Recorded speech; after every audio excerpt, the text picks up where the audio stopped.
Hal and Joan Wolf began life in the Boston area. They met as teenagers and have been a dynamic duo ever since. Married now for 63 years.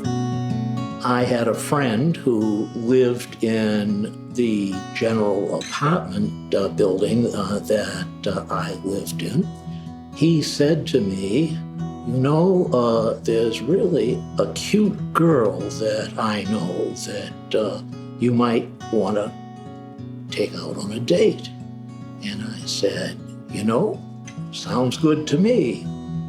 We got to know each other. It wasn't, gun-crashing love at first sight. But I knew within 6 months of meeting him, I was going to marry him, much to the consternation of my aunt, who was my guardian at the time. Joan was just 15. I would kill my kids if they came up with that kind of an announcement.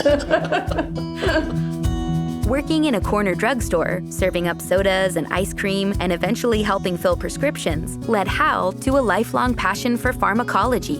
In 1957, Hal came to the University of Utah, where he received his PhD in pharmacy and then accepted a faculty position at Ohio State.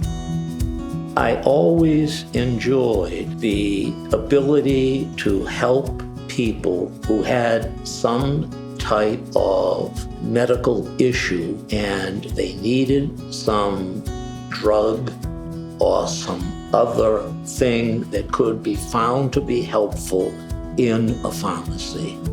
Wherever Hal went, Joan continued her education, earning a BS degree from the University of Utah, an MA in school psychology, and PhD from Ohio State University. Returning to Utah in 1975, she was responsible for developing a gifted education program focusing on working with parents with talented students and students with learning and behavior disorders. To this day, we can go into a grocery store and meet a family, and a mother or dad will say, "Oh, I want to tell you about Jack, who's now ready to graduate from college. And you saw him when he was 10 years old and we weren't sure we were going to survive." That is hugely satisfying. To me, too. Hal eventually became Dean of the College of Pharmacy here at the University of Utah. Even with a busy administrative schedule, his joy of teaching never dimmed, especially when it came to helping students understand a new concept.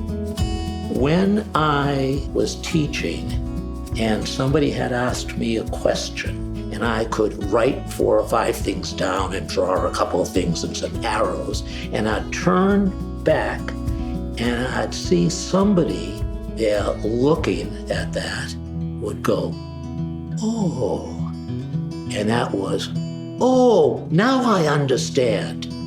That gave me just a bucket of satisfaction. It was an extraordinarily satisfying working career. Yeah. If I had to do it all over again, I would want to do that. Together, Hal and Joan taught, inspired, and guided the education of thousands of University of Utah students. Hal's groundbreaking research in investigational anti-seizure drugs for the treatment of epilepsy continues today. Yet perhaps their greatest joy is creating an endowment that allows them to give back in the form of the Wolf Prize in the College of Pharmacy. Named in honor of Hal's parents, it is indicative of their core beliefs and who they are as people. I think Hal would agree. We believe in the tenet in Judaism that's called tikkun olam, of improving the world.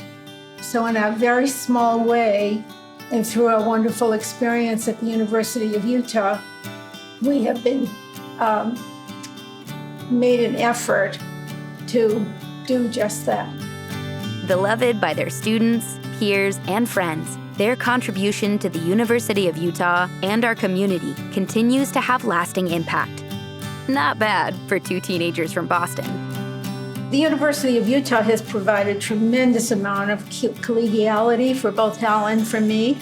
And it has been not only our professional milieu, but also our social milieu. And while it's not the only one, it really has been an important part of our lives. I can only say absolutely right.